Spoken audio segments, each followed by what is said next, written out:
এই ভূমিকম্প কেন হয়, এই ভূমিকম্প কেন হচ্ছে বা কেন হয়, এর কারণ তো আছে, তাই না? কারণ আছে না?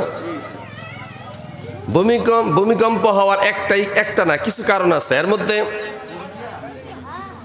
আল্লাহর বান্দা আল্লাহ পাক সুন্দর করে পরিপাটি করে সম্মান দিয়ে পৃথিবীতে পাঠিয়েছেন একমাত্র কেবলমাত্র আল্লাহর ইবাদত করার জন্য। মানুষগুলো ইবাদত ছেড়ে দিয়েছে। ইবাদত ছেড়ে দেওয়ার কারণে, আল্লাহর হুকুম পালন না করার কারণে, সুন্নাহ মোতাবেক না চলার কারণে এরকম ফাসাদগুলা, এরকম বিপদ আপদ আল্লাহ পাক মাঝে মধ্যে দিয়ে থাকেন। আল্লাহ রাব্বুল আলামিন গোটা বিশ্বের মানব জাতিকে কত সুন্দর করে বানালেন, কত সম্মান দিলেন। আল্লাহ রাব্বুল আলামিন বললেন, ওয়ামা খালাকতুল জিন্না ওয়াল ইনসা ইল্লা লিয়াবুদুন। জোরে বলি আল্লাহু আকবার।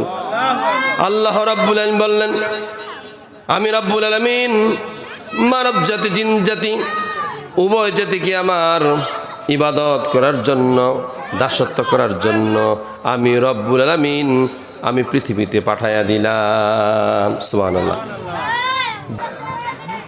আমাদেরকে আল্লাহ পাক ইবাদত করার জন্য, দাসত্ব করার জন্য বানালেন। আমরা ইবাদত থেকে গাফেল, দাসত্ব থেকে গাফেল। আল্লাহ পাক এত সুন্দর করে বানালেন, 24টা ঘন্টা আল্লাহর জন্য দেওয়ার দরকার স্বাভাবিক ছিল না?